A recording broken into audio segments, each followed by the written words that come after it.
Shut up and sit down.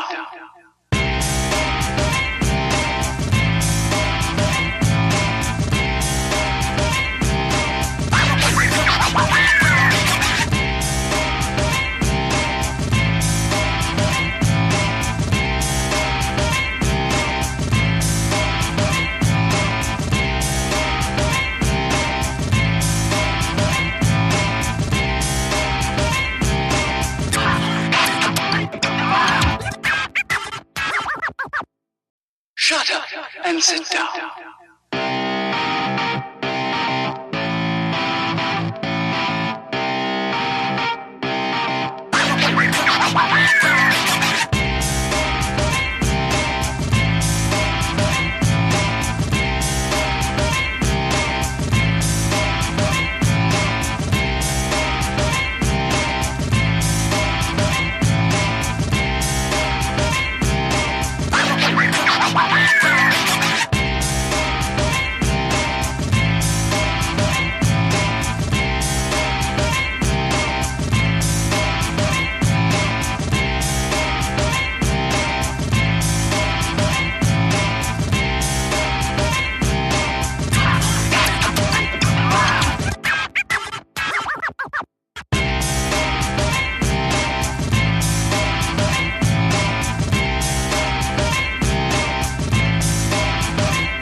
Shut up and sit down.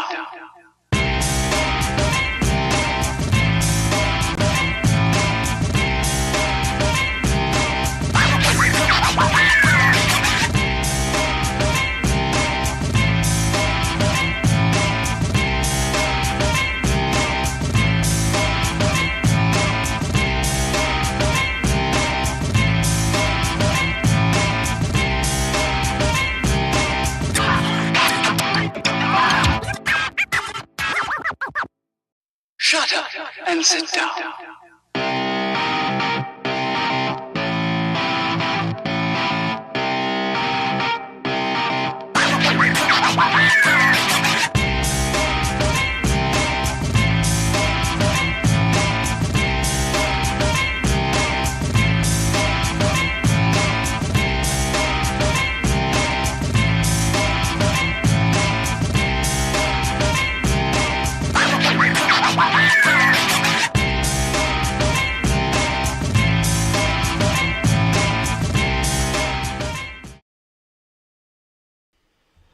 Hello, good evening, and welcome to another episode of Build, Paint, Play. I'm Dave. Greetings, programs, and I'm Jake, and we are joined by these lovely gentlemen, special guests that we have, and I will let them introduce themselves.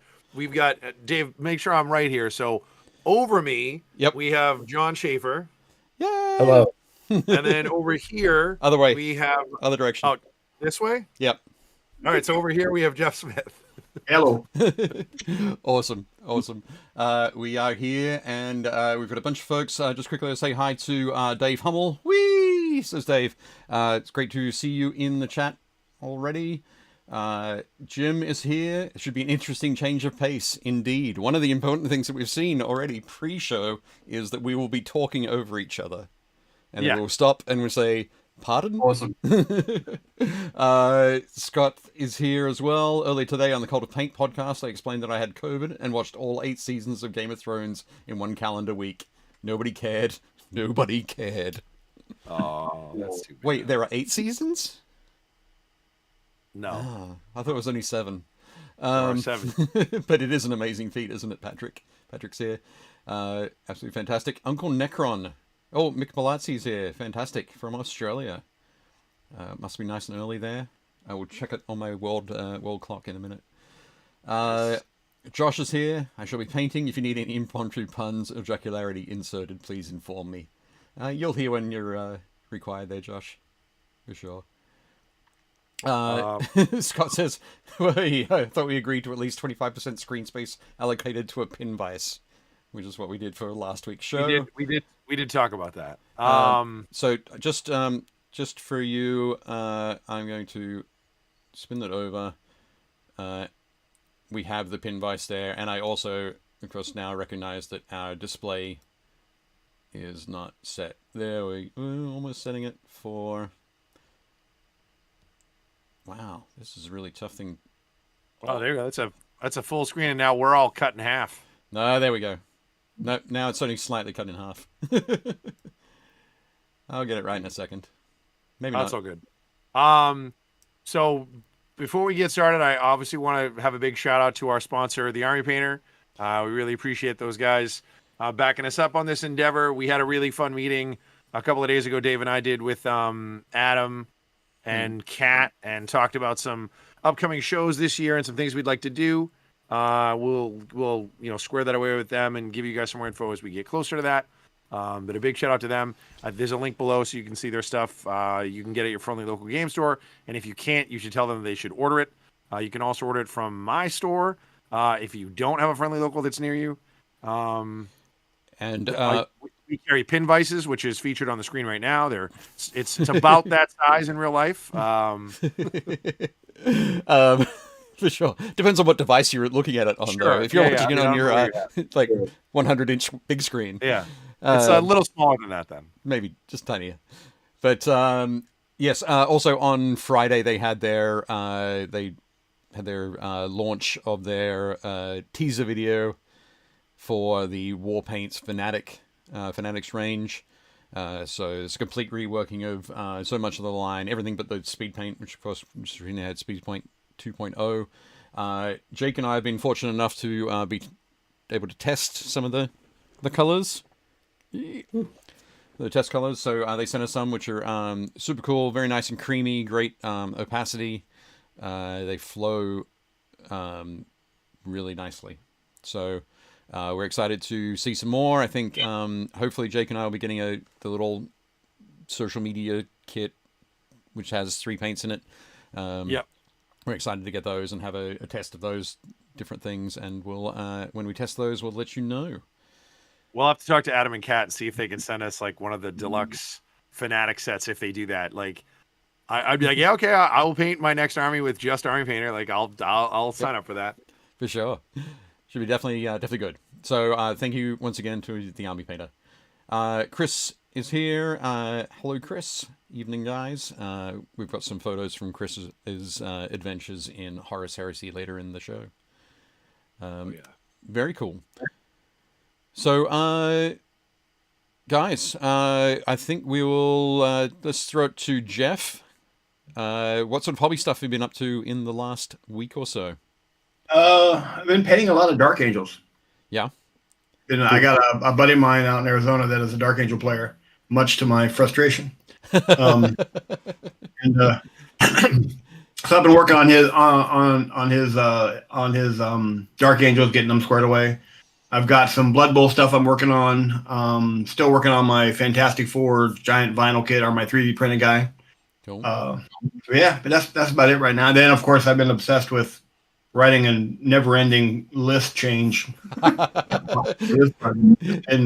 almost daily I'm going, no, I want to change that. I actually made 3 changes before I came on the show. So, oh, fantastic, cool. I probably should have said as well. So, Jeff Smith, here we go, has been a stalwart veteran of the hobby for a long time now. When did you start in the hobby, Jeff?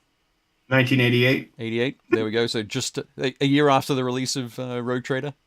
Well, I got. It may have been 87. We got 3 copies of Rogue Trader in the store that I was working in part time, and I got one of the 3, and I've been playing ever since. Nice, awesome. I think so. We all met Jeff at Games Workshop. Jeff was the trade sales manager and the Northeast trade sales manager. Then you have also worked for Battlefront, doing a wide variety of things for them there. Yeah, I ran the U.S. Battlefront office from 2006 to April of 2014. All right. Cool. And you are currently back there doing some part-time stuff. Yeah, yeah. I've been doing commission painting through COVID and up until this, but insurance became an issue, so Battlefront needed some help, so I'm going back down there part time. I'm just on the phone to the as a trade guy, so Cool. doing what I've done forever. So Excellent. Excellent. We were excited to have you as part of the this crew of 4 warlords. I'm excited to be here. Thanks for the invite. Awesome. So also John Shaffer. Again, John Shaffer. We met at Games Workshop. John arrived in Baltimore probably a week or two before me, week or two after me. February in 2002, I think. Yeah. Yeah, so a couple of weeks before me. So I've known John as long as I have been in the US, which is super cool. I worked with John in the promotion studio. I don't know that I could sort of pick any of your titles. I went to a lot of them.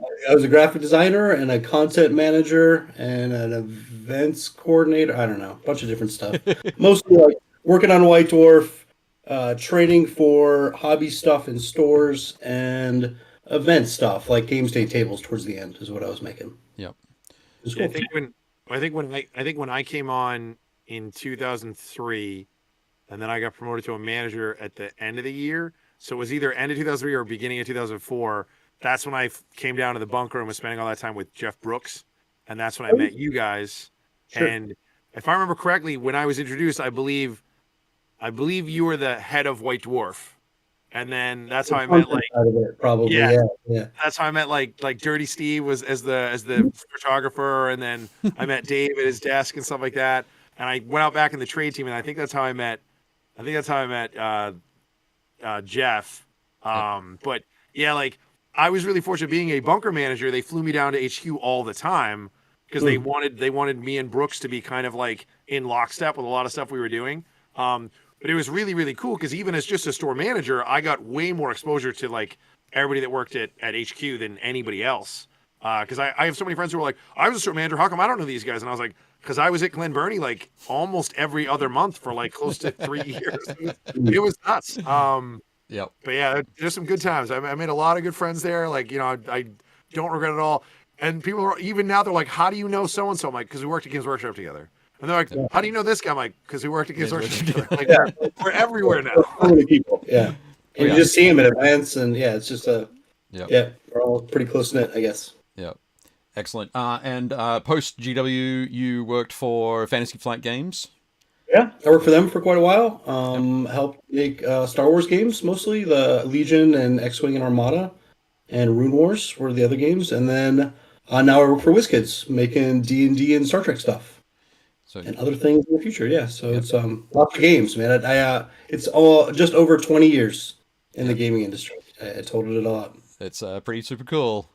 I'm excited. When I got to room with John at Adepticon earlier this year, and even though each night we'd come back to our room and be like dog tired, we'd stay up for another hour or two and just talk about all sorts of crazy stuff that John's got going on. So yeah, and plus all the books and stuff you're working on too. So yeah, lots of coals in the fire these days, I guess. Yep, we're excited to see it all happening. But John, what have you been up to hobby-wise over the last 2 weeks? It's been a crazy season of hobby hangouts with friends. So it's mostly deadlines for those events. So the one that I just got back from this last weekend was in New Jersey, and it was all Necromunda themed inquisitorial battle. So, you know, Jake Landis, he ran a really crazy narrative for a bunch of people out at a beach house in Avalon, New Jersey, and it was awesome. It was super fun. Awesome. Yeah. Did you like the table? Or at least the base layers of the table? I got questions for you about that. That was super cool. Yeah, that was awesome. The risers and the modular parts that go together. Yeah, it's really, really cool. Yep. So yeah, we played games on that pretty much all weekend and hung out with friends I hadn't seen since before the pandemic. So it was really good to see everybody. It was awesome. Oh, that's awesome. Very cool. Yes, I was fortunate enough to see some of the war bands that were there, and they were awesome. Yeah, Jake Yeah. texted me like 7 photos, 7 different warbands, and said, "Which one's the best?" And it's like, these are all fantastic. Yeah, they were all really I just cool. got Everybody went this crazy one's with the best. conversion. Oh wait, no, this one is. No, this one is. Yeah. They're all really good. Here are my Yeah, it top was all really 5. Everybody's real enthusiastic, and yeah, it was cool. Yeah. And then this upcoming weekend, I have another hangout with a bunch of friends, and it's all kill team based. So I'm trying to finish kill teams for that. So Awesome, super cool. yeah. And then once I'm done with that, then it's all this project. That's gonna be my It's I'll all be Tale focused. of Four Warlords all the time. Yeah, all the time. All the Excellent. time. Okay, just quickly we'll jump to the chat. Speaking of XGW, there's a couple guys in the chat right now. Matt Bowles. Matt Bowles and Cliff Edders are 2 XGW vets. Yep. Oh yeah, sure. Hello, Matt. Hello, Cliff. Scott says, Jeff, tell Battlefront to come out with a Weird War expansion. At that scale, it'll be super fun. Do it. I'll take that under advisement. Do what I can. Fantastic. Jonathan Palomo is an Aussie XGW guy who is now living in Canada. Hey, Jonathan. Excellent. Matt says, yes, I do miss Dirty. We were just talking about him at work today. He was Sure. good people. And Cliff said, entirely too much time misspent at Edgar's. Oh yeah. Yeah. Sure. But enough about that. Jake, hobby, what have you been up to? Pass. Pass? Fantastic. Stop. Okay. So this week I did a bunch of research. I'm starting a new RPG campaign with some friends of mine, and we want to play the new BattleTech Destiny, which is a new system. We haven't really used it, so did some research on that, and then went online and did a bunch of research on battle mechs. And a lot of us have played BattleTech, the standard like tabletop miniature game, and a lot of us have played Alpha Strike, which is the new like streamlined version. And there's a conversion chart in it. So if you wanted to use Alpha Strike or BattleTech as the combat component to the game, you can, which I thought was really clever of them to do. So just did a little bit of research, answered some questions, and then we had kind of our session 0 last night. And then I also got this gorgeous tome. I picked this up. I may have brought my copy home early on Thursday or Friday, but technically I didn't break any rules because I didn't sell it. You didn't sell it to you. You just took it. I did not. No currency exchanged hands, so did not violate any policies. But I looked through it, for the people. I'm just doing my customer service due diligence. So, Sure thing. but the book is gorgeous. It's probably one of my favorite Space Marine codexes to date. A lot of really fun stuff. Like the lore is always the same. They add some stuff and they move some stuff around. But in the back there's the whole, what are they calling them now? Like detachment abilities or? Yeah, detachment rules. Yeah, like they're just super super fun. There's so many good ones. Before we jumped on here, like we were all talking about them. They're just great. Like you can do so there's the Gladius Task Force, which is for anybody who hasn't gotten the Codex. It's like the old Ultramarines detachment rules. So basically, during your combat phase, you can pick either the Devastator Doctrine, the Tactical Doctrine, or the Assault Doctrine, and then you have some enhancements, which are like gear that you can give to your warlords, and then you have your 6 core static abilities that you can do. Your like stratagems. So you get those 6 that you can use, and they're all different. The only one that's the same is the Armor of Contempt. Every Space Marine has that one. So you get that, and then 5 other ones depending on which one you get. But they're super fun. Like there's the Anvil Siege Force one, which is basically like, do you want to make a gun line? Here, it's better. Ironstorm Spearhead. Do you want to have a bunch of like mechs and tanks, and do you like Iron Hands? Well, good news. Like that's all for you. Firestorm Assault Force. It's the Salamanders one, but it's basically like, do you want to use lots of Flamers and Meltas? The Stormlands Task Force is basically White Scars, but like we were saying before the call, like Jeff made a great point. It would work great if you were running lots of like Thunderwolf Cav and like not Lucas the Trickster. Harold Deathwolf and Canis Wolfhorn. So like any of the mounted characters, because there's a mounted keyword, so a bunch of their abilities only work on vehicles or mounted abilities. There's the Vanguard Spearhead, which is like the Phobos Raven Guard kind of list, and then there's the First Company Task Force, which is really fun, and then, like it's really fun. There's a lot of cool stuff, and then in the back there's all the Crusade stuff, which I love. I love linked campaigns and campaign setting stuff. That's like the best. So It is very cool. a a lot of lore and reading and research. That was my hobbying this week. So Cool. Excellent. Does that book have any like the Dark Angel rules or Space Wolf rules? It's So- just basic vanilla Marines, right? yeah, it doesn't really have any of their rules, but there's a bunch of stuff where like obviously the bulk of the vanilla units that are in here, you would have to have this book if you wanted to run like guys with your Raven Guard. You know what I mean? Like so if you're like, oh, I want to run a bunch of Inceptors, the rules for Inceptors are in this book. So from what I've heard, they're not going to do what they did last time. So in I think 8th edition, there was the Codex, and then there were all of those supplements. There was like a White Scar supplement and a Raven Guard supplement. Yeah. They're not doing that this time. So it's like this has all of that in it. Yep. Because like Cave and Shrike is in here, and like Lysander and Pedro Cantor. So all the non-specialized chapters are in this book. Okay. So like but it seems really cool. But then they're still all for free too. Like I think I still have it pulled up. It's all the what do you call it? The Warhammer community. All the index cards. Yeah.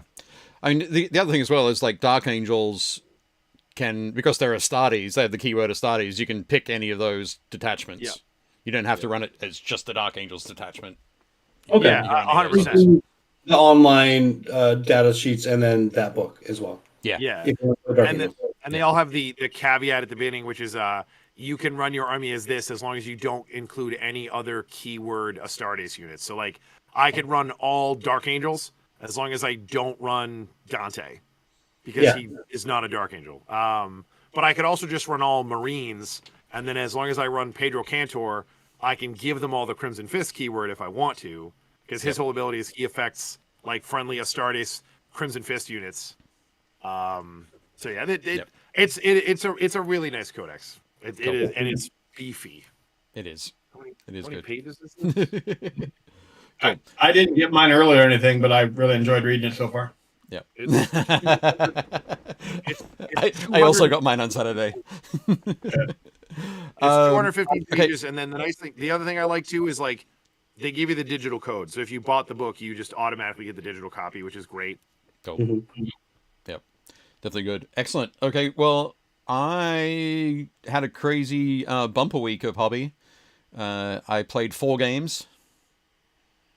For a guy who doesn't play many games, that's a lot of games. So on our regular every other Wednesday night gaming group, we played 2 games of Silver Bayonet with my Frozen French force. They did really well. It's a lot of fun. Very cool system. And the other fun part is because we don't know it particularly well at the moment. We're still all learning it. It means that it doesn't really matter what happens during the game. It's like if you make a mistake, you make a mistake. You just learn from it and you do better next time, kind of thing. But nobody got angry. Everybody had a lot of fun. It was very cool. Then Saturday, I played 2 games of 40k with my Votan. I played a 1,000-point game against Yanari. So it was a couple of Eldar units. Was it? No, sorry. What was it? It was a unit of Wraithguard, 2 units of or 2 Dark Eldar Drakari Raiders.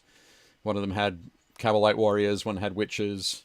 There was Yvraine, who's the lady who leads the Yanari, and then there was the Yunkan, which is the crazy avatar of murder, death. No, it's death. Yeah, it's Ynead. It's the Eldar god of death. Sure, he murdered everything on the board, so I wasn't too worried about that. I didn't do too well in that game. I came away sorely beaten. Actually, it was pretty brutal, sort of both ways, but it was good. And I found an important thing. Apparently, the Wraithguard have a special rule where if you shoot at them, they can shoot back at you. Thankfully, my opponent let me know that beforehand, so I didn't shoot at them. I just ended up charging them with my Einhir Hearthguard, who are great guys for punching. Do they still have their like powered by death stuff? Like whenever a unit dies, you can like do stuff. Probably. I can't remember. There were lots of like strange rules where I was just like, oh, okay, oh, that sounds pretty good. Oh, Yeah. all right.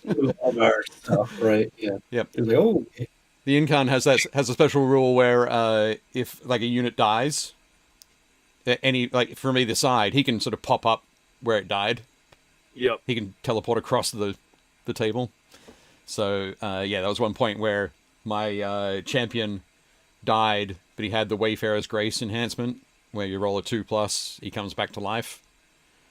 So I rolled a 2+, he came back to life, but because I'd actually died, technically died, been destroyed kind of thing, it meant the Incan could land right near me and charge me and cut me in half. So... Yeah, he's no joke. Yep. And then I played 2,000 point game against Chaos Space Marines with the Votan. And let me tell you that the special rule where you get to apply 2 judgment tokens, when that scales up, so like at 2,000 points you get to put it on 4 units. That can be really very tasty. So most of the time my sort of stronger weapons were wounding them on 2s.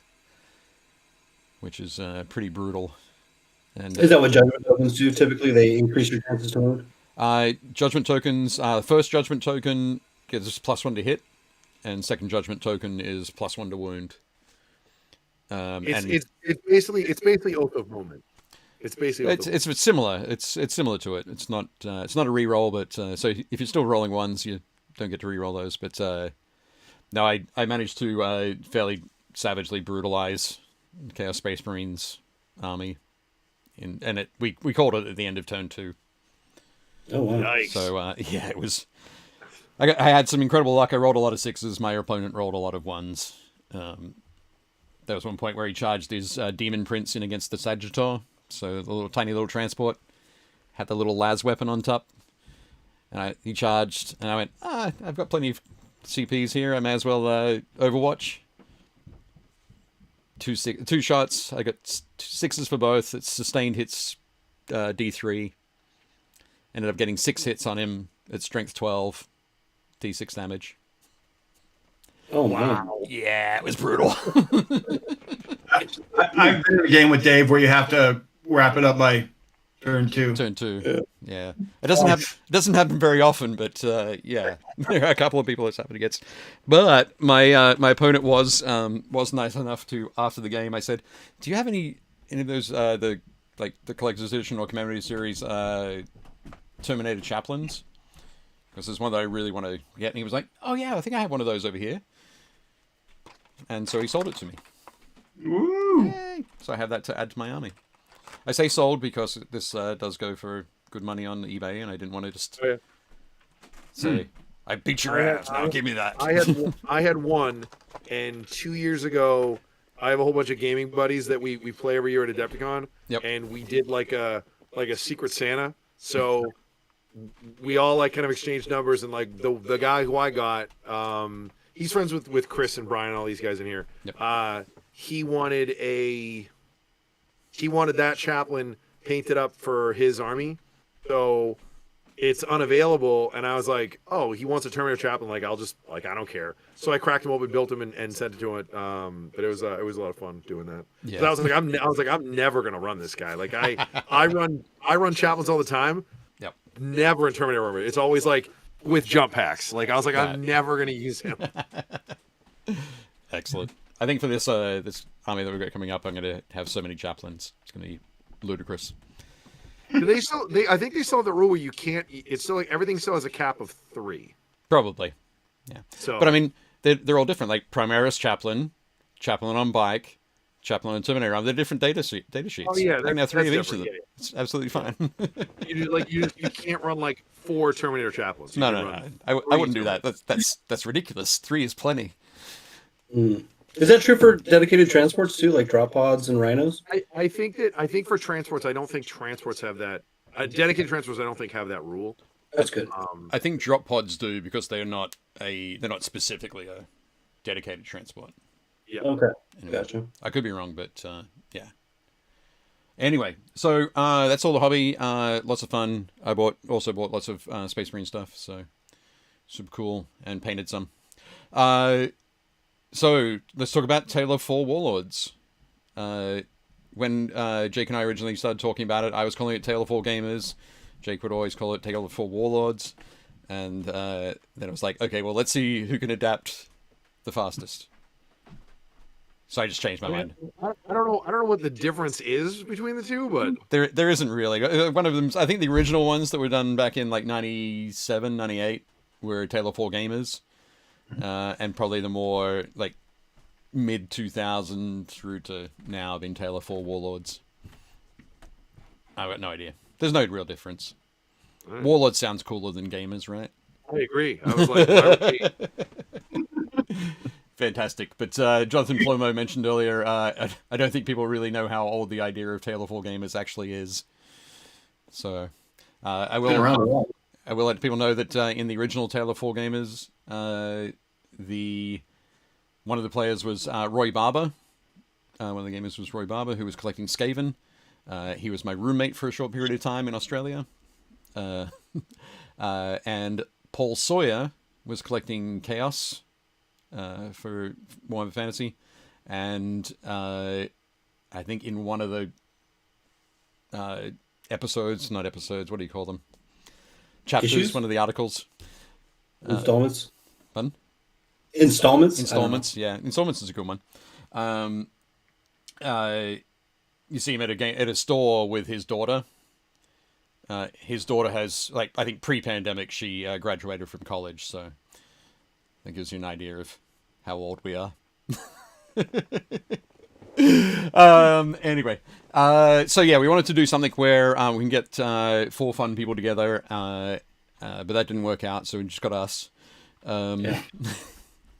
the best we could do. We're going to pick, we've each picked an army, and we're going to, when I say picked an army, we've picked a faction. We've said, okay, these guys, for a particular reason, where the general idea, the broad idea is that over the next 6 months, 5-6 months, we'll build a 2,000 point army, and maybe play some games with them at Adepticon, which would be super cool. So each month, one show a month, we'll gather together like this. We'll talk about our progress. We'll talk about what we're envisioning for the next month's worth of activity. So you can see our progress, see our thoughts, hear what we sort of think about when we're building armies. So the four of us having built a lot of armies in our time. So who wants to go first? Who wants to talk about what they're going to be working on? Jake. Okay. Oh no, John. You're pointing to John. I was thinking, What do you mean? Okay, let's go with John. Am I going? Okay, I can go. Okay. I suppose I'm the only person that's not doing Space Marines. Is that correct? You guys are all doing Space Marines? Yeah. Oh sure. Just blow out cover. Sorry. I guess I kind of ruined that. All right. Well, anyway, spoiler. Anyway, I'm going to do Imperial Knights, and I was telling Dave the reason I'm doing Imperial Knights is that I was going through my hobby pile, like the backlog, and I came across this. Does this look familiar to anybody? Has anybody ever seen this before? Yes. Oh. One of these? This was like packaged in my Imperial Knight. And I was like, I'd never seen like some sort of weird document, and this kind of like gives me permission to like bring a knight to a game or something. But anyway, I just thought it was really funny. But enclosed in there, there's also this sales slip that said February 2014. So based on that, that model has been in my backlog for 10 years. So I've decided to make this army. I'm going to complete it by February 22nd, 2024. So within 10 years of getting that first model. That is the primary motivation for me to work on this one. So I'm going to do Imperial Knights. I'm going to do kind of like a renegade take on them, I guess. I really like this transfer sheet that I got. So it's like a Legio Furians. You might be familiar with that one. Okay. It's a lot of crazy eyes and stuff. But I don't like the Legio Furians paint scheme very much. So I'm probably going to do a modification of that. Less hot rod flames, I think, on it. And more kind of a deeper, more amber color. And then some orange highlights and spot bits. I don't know. We'll just kind of play around with it. Do some new stuff. Awesome. I have 7 models, I think. It's like 3 of the regular Paladin Knights and 4 Armigers, and that's about 1,990 points. Excellent. And it's that's super cool. 7 models. That's be How nice. many updates do we have? Pardon? In this? How many updates or installments will we have in this series? Like 6. So all right, cool. So 1 per. Yeah, should work out just right. Yep. I might do I'm sure I'll paint them all in like groups or something like that. We'll see how it goes. Yeah. But yeah, I'll have fun just messing around using some of these transfers, which I think are super cool, and just doing some kind of heraldic variations on the individual knights. That sounds like a lot of fun. Excellent. The last one I painted was like 10 years ago, so it'll be fun to mess around with that kit again. Yep. Have you played any games against knights? Nope, I have no idea. Okay. I have no idea what that's like. I have a friend that has a Chaos Knight army, and that's also a motivator for me to finish this.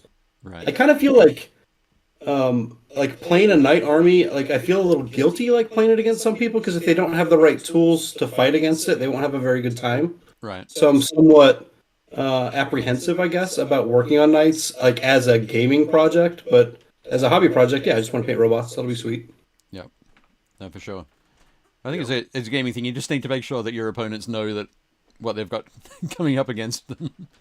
Yeah, and I don't play strangers, and anytime I play a game with friends, we always talk about it beforehand, and just try to set it up to be narrative and fun. So yeah, we'll figure it out, I'm sure. Yeah, for sure. That's good.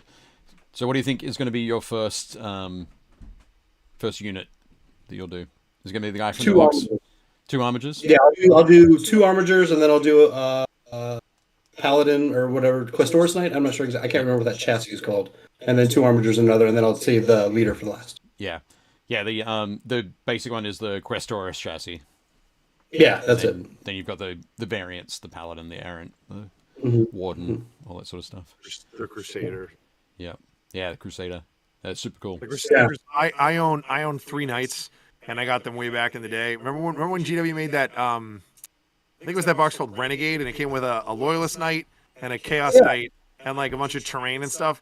And Adam Pratt and I each bought a box of that, and he wanted all the Chaos bits, and I was like, okay, cool. So we basically swapped, and then I like put that box away, and I've never touched it. So I was like, at some point, I will probably have to do the same and start a knight army. But I was like, oh, okay. I was like doing the rules, and it's before they got their like full updated codex. So I was like, you can make a Warden, you can make a Errant, you can make a Paladin, and you can make a Crusader. And the Crusader is the hardest one to make because it just has double guns. So I was like, at the time, you had to buy 2 kits and then make an Errant, which had 2 melee weapons, so you could make one. And I was like, well, I'm not going to do that. Because that's before the chain gun was out, right? The sprue that has the chain gun and the top-mounted like rocket weapons and stuff. Yeah. But no, it'll be fun. And then I when those came out, I bought the new kit that has all the parts, and I was like, oh, now I have enough pieces where I can make. I think I'm gonna end up with the Paladin is the one that has the chainsaw arm and the battle cannon. Yeah. And then what's the one that has the Melta lance and the fist or the other combat weapon? Errant. The Errant. Okay, the Melta, yeah. So I'll have an Errant, a Paladin, and a Crusader. That's what I have parts for. That's exactly what I'm doing. Yeah, I'm doing those 3. Those are the same parts that I have. I think it's the exact same equation because I had that same 2-knight box, and then I had original knight, and then I bought like 2 boxes of Armigers. Nice. And then that's where I'm at. Super cool. They're really nice kits. They go together really well. Like there's a lot of real estate if you want to get like extra spicy with your freehand work too. So I think I'm gonna go crazy with decals. I'm just gonna do decals and weathering and stuff. I'm not gonna go wild with freehand. Like I might, a few little instances here and there, but I think I'm just gonna try to go through them in a pretty methodical way instead of like really pouring a lot of attention on individual ones. Yep. Excellent. Cool. So that sounds good. I'm excited to see your scheme. I'm excited to work it out. It'll be fun. Some nice stuff going on there. We'll just quickly jump to the chat. Dave Hummel says, hobby this week and last week included naps, lots of naps. And hunting for 1 bit in a 5-gallon box of bits. Awesome. Searching for the needle in a stack of needles. Dan Wood says, my hobby recently has been Bjorn, Grim Bjorn, and currently 8 out of 24 Bjornlings. assembled. Finally starting some Adepticon prep. Very cool. Very cool. A huge Bjorn force would be awesome. Cliff says, hobby stuff for me this week. Finished the painting of my Orc Combat Patrol for the Store League and started working on converting Ultramarine Stern Guard. Very nice. Dave Hummel says he's going to be picking up the Codex next weekend. Jim says that Terminator Chaplain is looking good. It is a good looking model. It is a very nice looking model. I think it's the huge, what do you call it, skulls and parchment motif. He is very scully. He is super scully. Oh, Jez Hunt is here. Hi, Jez. Thanks for joining us. Cliff says you can take a dedicated transport for each battle line unit in your army. So, yeah, each battle line. You can have six of a battle line unit. Yep. If you want to. Matt Bowles says, yes, back in the 90s was the first ones. Rob Jedi is here. Hi, everybody. Hi, Rob. Hello. Jake starting Chaos Space Marines? I'm not. No. He's not. Matt says, I'll be using this to get myself to make up an Imperial Fist army. Excellent. Nice. Very cool. Cliff Edwards says, a knight army is a right bastard to fight against. Even with the right tools, stopping a knight army is still brutal. Yeah, I think it can be. It can be kind of swingy. Oh, here we go. Just is this some kind of nightclub? There are 2 rules about nightclub. Patrick Keith says, finally got my Retro Eldar Combat Patrol table ready this week. We have a photo of it to see later in the show. It looks great, Patrick. Rob is working on some Orc Meganobs from Mezgeik for October. Very cool. Jonathan says you should have the game on an exhibition at Adepticon. We'll see. We'll see if we make it. We'll see how we go. We could probably do that. I'll make sure that if we do it, we take lots of photos and stuff. But I bet Hank would give us like 2 tables. Yeah, we'll see. We'll see what happens. Jeff. Yeah. What are you going to be working on? More than 7? More than 7? Oh. I actually approach army building a little differently. I usually read the background and then look at the way the background goes for whatever I'm doing, and then look at the models of what sounds really interesting to paint. Yep. And what conversions I can do. And I've been, ever since this book came out, White Dwarf 468. As anyone that knows me knows, I've pretty much only played one army other than squats, and that would be Space Wolves since forever. And but they have the Wolf Spear, which is the Primera successor chapter for the Space Wolves. I've been looking for a reason to actually to do them, and this seemed like a perfect opportunity. So I started gathering everything up, and I have a fairly decent list, about just over 60 models. Okay. Yeah. So, but it's a definitely. But I write a list based on the story in my head, how the fluff works, and what looks cool and fun to paint, which many times doesn't translate to great performance on the table. Right. Especially when you're playing a Space Wolf army that's fascinated with land speeders. Not good. Right. But this is actually this army is very heavily dependent on the everything's got to get the charge pretty much. Right. So it's definitely a hand-to-hand army. A lot of other than my heavy intercessors, which are going to be for objective control. I've got the jump back guys, Brutalis Dreadnought. I have to have Hounds of Mordecai because you have to.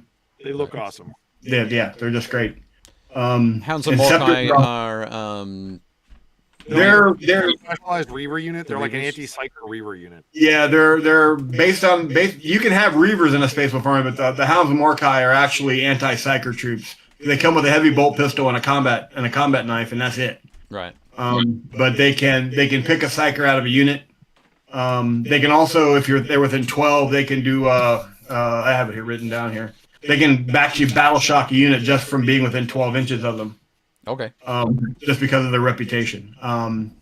So I have to have those just because they're very cool and they're very Space Wolfy. And then, of course, I ended up writing this list around. Once I saw we had the Stormlance detachment, which is got the mounted stuff in it, I had to take Thunderwolf Cav. Because why wouldn't I? He didn't want to. He had to. I did. It was twisting my arm just a little bit.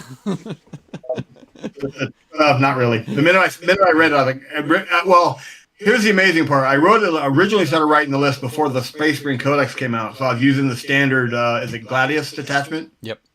And then I somehow managed to get a book, over the weekend, and punched in the code into my app, and sure enough, all these new detachments showed up, and then the Stormlance was just. You can definitely tell it's written for White Scars, but it actually works for Wolves as well, because you got the guys mounted on Thunder Wolves. Right. So, but yeah, everything, and of course the new Assault Intercepts with Jump Pack, gotta have those. Who wouldn't want to take a Brutalis Dreadnought?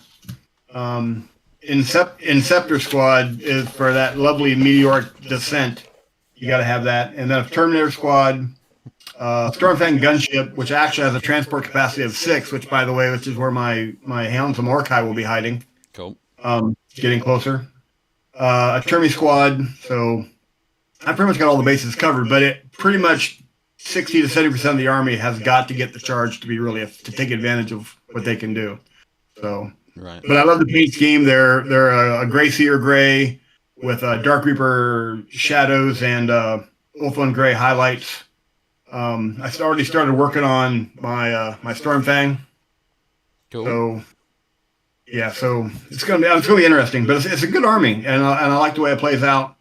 And I've been wanting to do it ever since, because I bought 5 copies of this for the decal sheet. Right. So because I'm I hoard decals. I've got like 3 binders just full of decals.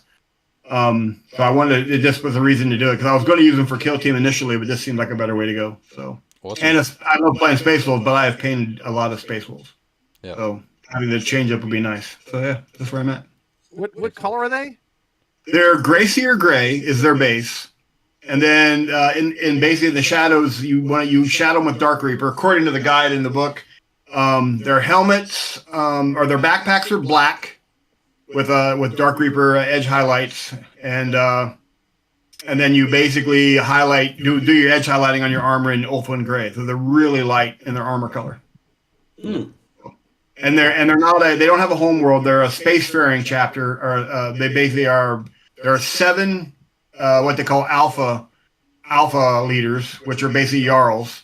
And they don't have a home planet. They don't really have a Great Wolf like with Logan Grimnar. They don't have that. Right. They just basically travel and they take care. They're kind of one of the reasons they're called the Wolf Spear is because they decided when Gilliman presented them that they would be the point of the spear, the point of the javelin, to be sent out and to basically to lead the way with the Indominus campaign and all of that.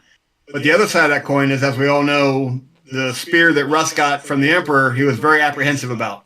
He didn't like it. Well, about half of the Space Wolf Lords don't really trust Primaris models at the time. So that's the other reason. They're kind of apprehensive about them.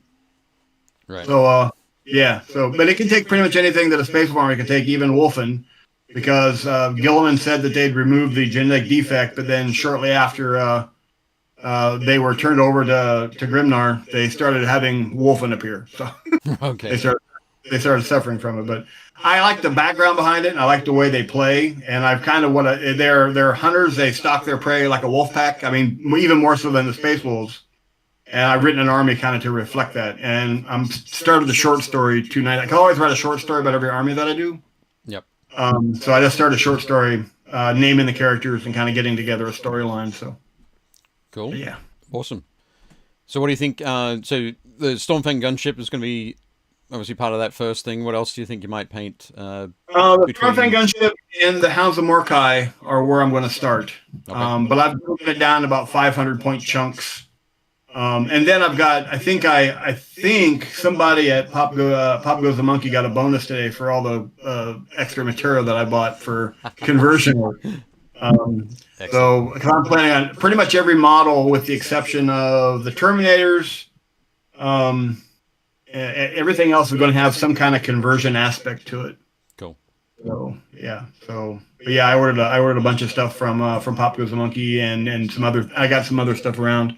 The biggest question I'm having now is how I want to base them, which is always important as well. So Right. I'm trying to get away from doing snow bases. I want to try something else. So Yeah, okay.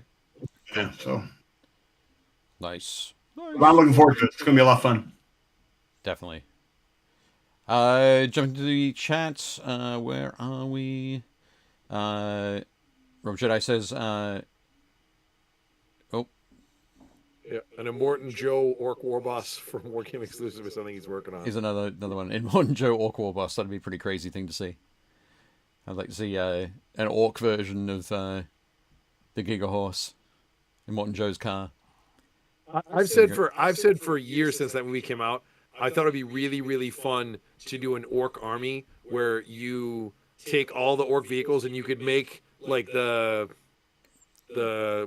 war rig, Yep. and I would use all the goggle heads for Yep. the orcs, paint them all really pale green and give them all like sprayed chrome. I just thought that'd be super fun to do. I was like, it'd be a really easy paint scheme too. Yep. Yeah, use on poles and everything. Yeah, polecats. You have the polecats and everything. That'd be awesome. Definitely super cool. Mediocre. Scott said, I was very sure that this was the time you guys were all going to start up a Malifaux crew. Come on. Tempting. But no, not this time around. Sorry, Scott. Maybe next time. Jason Cole has joined us. Hi, Jason. Just says, Joe's Hunt has been making some XPS foam ruins. I'm currently putting a game together to introduce someone to tabletop gaming. Fantastic. Good work. Excited to see that. Cliff says, heavy intercessors are so sweet for being a battle line unit in 10th edition. Yeah, they're pretty rad. Cool models too. I really like those guys. Jim said, my Stormfang did a pretty good job at the last tournament I played at. So, there we go. There's some glowing reviews for you there, Jeff. I've yet to play one in game. I haven't even played a game at 10th edition. I was actually scheduling games today at down in Battlefront. There's a gentleman who plays that we're going to try to get some games in so I can start testing this before I get too deep into building it. Awesome. Scott says, one thing hobby podcasts are good for is learning. I spent the first 44 years of my life pronouncing them as decals, which does admittedly sound way cooler, but turns out it's wrong. I must admit, it's when I moved to the US, not immediately after, but fairly shortly after, somebody said to me, okay, Dave, is it decals or decals? Trying to gauge where I was and what they could think of me. And I just responded with transfers. It can be anything. They're water slide transfers. Water slide transfers, yep. I think decals is an English thing. Decals is a US thing. And wherever you feel like you want to, however you want to say it, I don't care anymore. It's all good. Mick is painting Kamatef the Crooked this week. I'm guessing a super cool Necron character.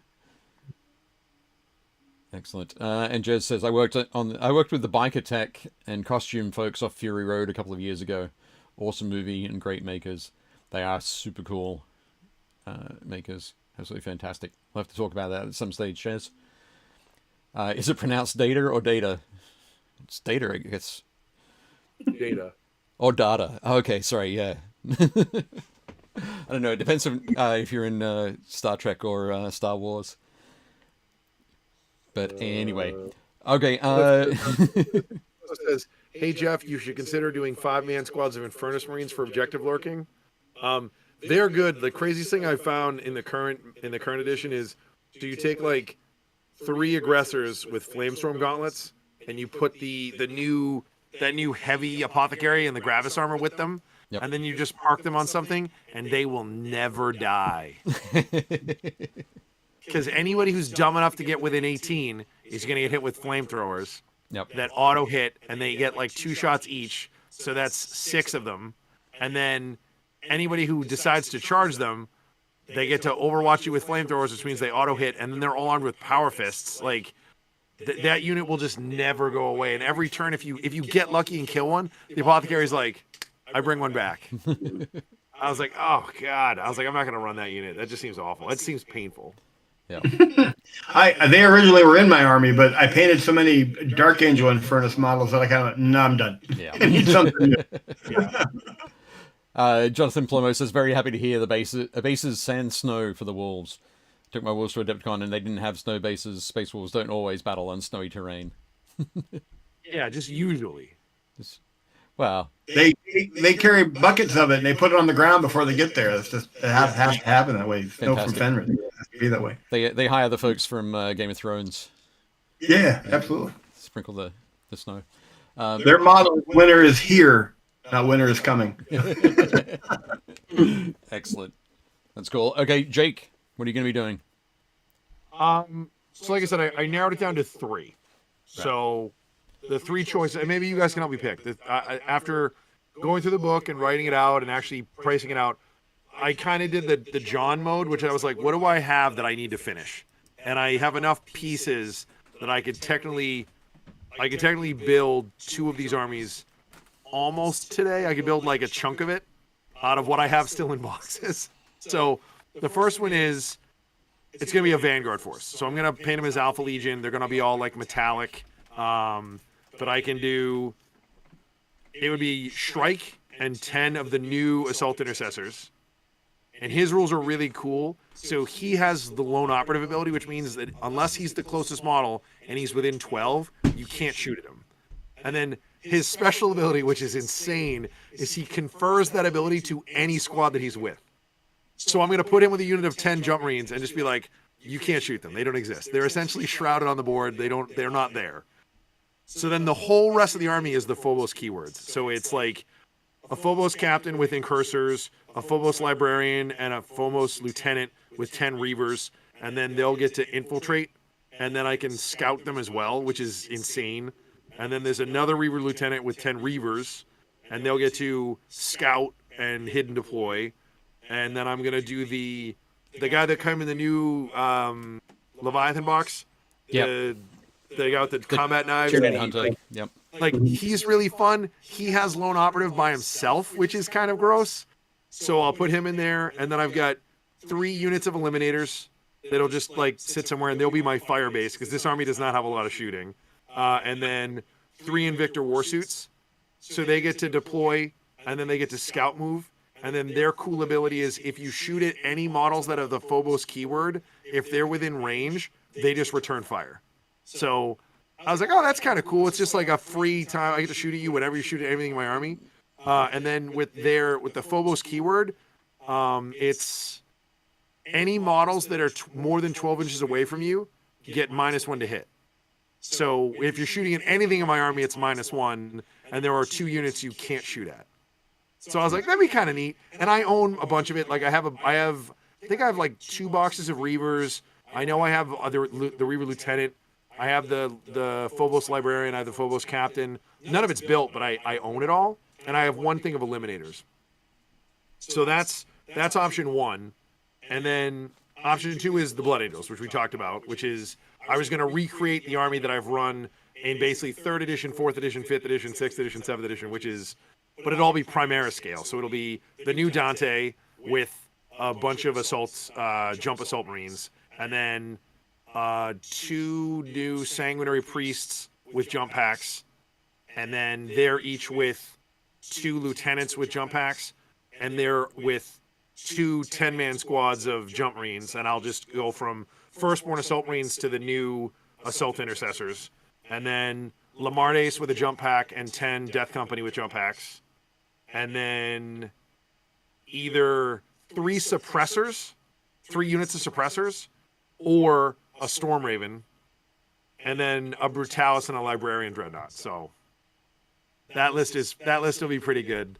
Or the third option is the Primaris army that I have like some stuff built, which is I'm gonna run them as Flesh Eaters, and I can either use the Blood Angels rules or I can use like Jeff's the White Scars Strike Force rules, because they both work pretty well. And if I do that, it's basically a whole Blade Guard unit with a Blade Guard Captain, a Blade Guard Lieutenant, a Blade Guard Ancient in a Repulsor Executioner, and then 2 10-man squads of just Assault Intercessors on foot with Lieutenants and Apothecaries, and those are going to both go in either Land Raiders or they're both going to go in Repulsors. and then a ballistic dreadnought, and then a chaplain on a bike with some outriders on bikes.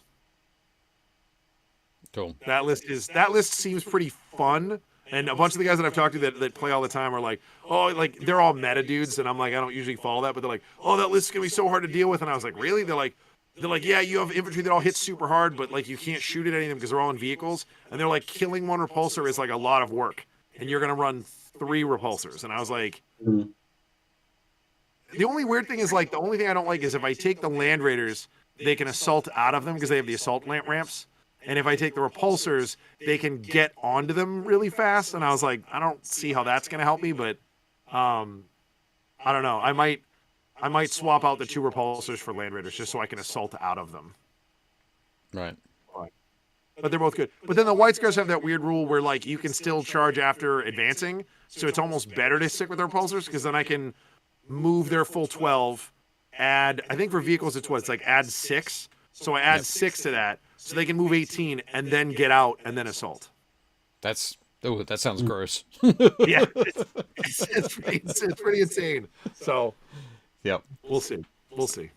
But those are I don't know which one I want to do. It would either be, like I said, a metallic sort of iridescent Alpha Legion list, or it'll be a pretty traditional Blood Angel list. I might do some Crusader factions, so I might mix in some other, legions, like some Lamenters and some Blood Drinkers, and just so I can kind of vary it up a little bit. And then the last one would just be Flesh Tearers, so it'll be the modified, like, red color. Flesh Eaters. So it's the bright cherry red with the white jaws on the shoulder. Oh, Right. okay. I love the Flesh Eaters. Have been one of my favorites for a long time. But Yep. Fantastic. Just quickly going back to the snow thing. Matt Bowles said throwing snow around like rose petals at a wedding march. yeah. And Cliff Edwards suggests the Rune Priest casts Snowy Battlefield before it starts. There we go. Okay, I assume that Stormwolf thing. I assume that Stormwolf comes in and like a plane fighting a forest fire. It just opens up the front and just dumps snow all over everything. Yep. Now you're getting it. There you go. Good job. Well, his Rune Priest is called Frozone. Nice. Excellent. Well, I know which one I'd vote for. Which one do you think? too. Which one do you think you'd vote for, John? Which one do you go for? Number 2. Number I 2. like jump pack. Yeah, jump packs are sweet. Jeff? Okay. Yeah, I'm in the number 2 camp. No, I'm in the number 1 camp. I'm in the Phobos camp. All right, and you said so 1 vote for the Blood Angels, 1 vote for No, 2 votes for Blood Angels, 2 votes for the Blood Angels with jump packs, all the jump packs. okay. Let us decide for you. What do you want to paint? I'm on the fence. The one that I've been leaning towards is the Flesh Eaters, just because I'm like I have never done a 40K vehicle list ever. Right. And I did that for Horus Heresy for a change. I did all vehicles. There's no infantry in my Horus Heresy list. It is just Tanks. was it 8? It's 7 tanks and 3 dreadnoughts, and that's it's 6 tanks and 3 dreadnoughts, and that's my whole army. Because it's all Iron Warriors. But like for this one, I was like, if I do the Flesh Eaters list, it's half and half. It ends up being, I think when I counted it last time, it ends up being like 30. I think it's like 32 infantry, 4 bikes, and then 3 tanks and a dreadnought. So it's pretty evenly balanced. The Blood Angels list is just like, if I dump the Storm Raven, it's like 50. It's just 50 infantry. That's like the whole army. 50 jump infantry. You're right. Yeah, so it's twice as expensive. But... Excellent.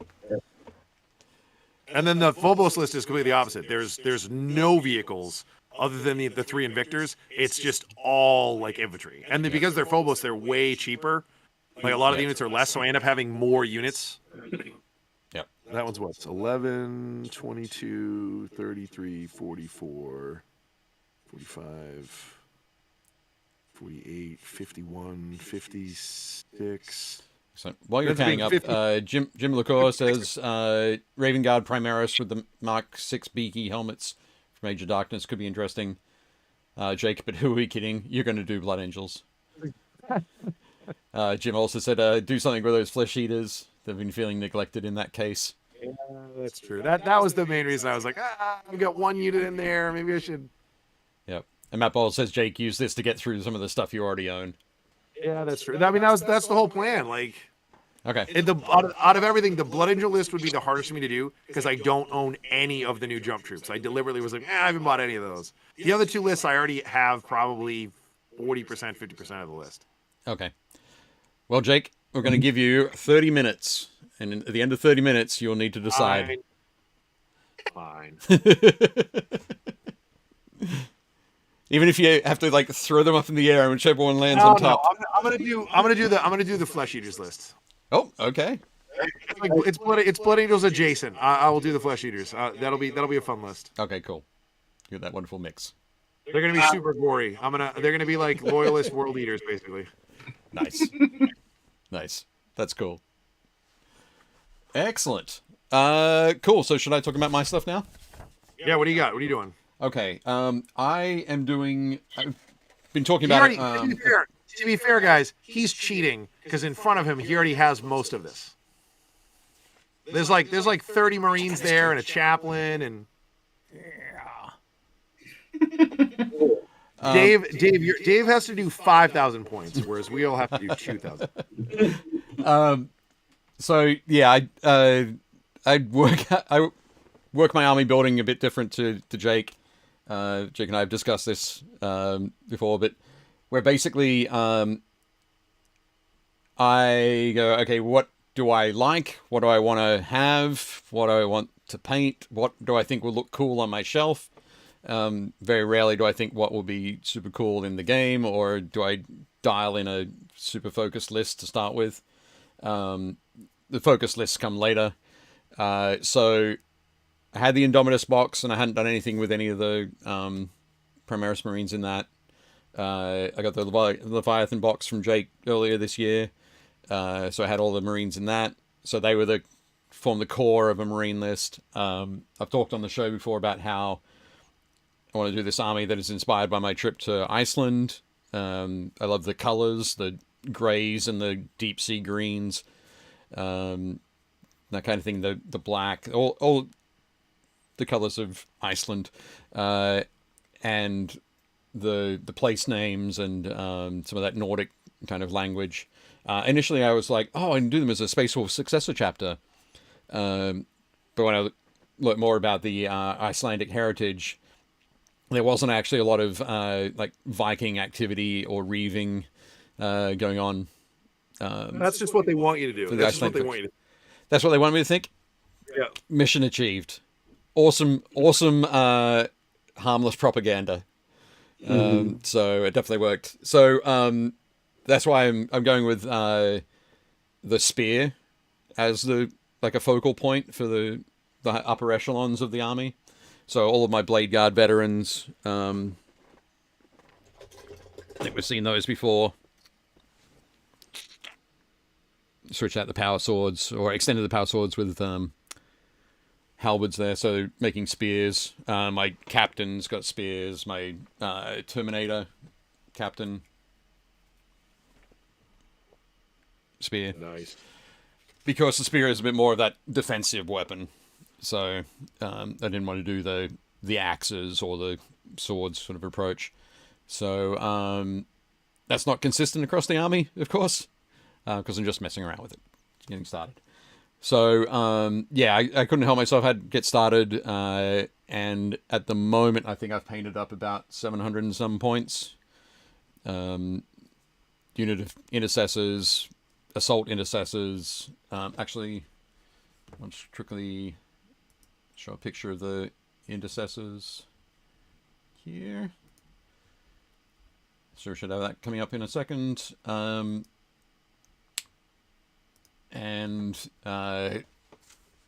got the color scheme that I love, and it works very quickly.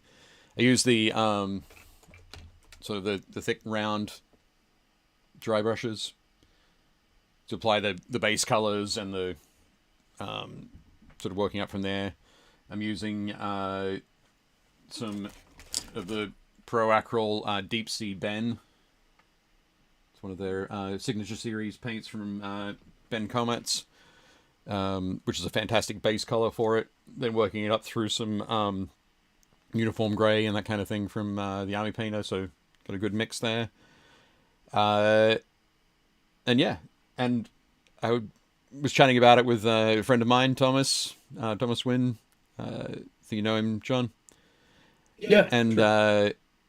I was like, yeah, I'm trying to pick up some more Space Marines and build this sort of collection. He goes, I've got a whole bunch of Space Marines I'm not going to do anything with. So I went around to his place one night, and it was like, oh, you do have a lot of Space Marines.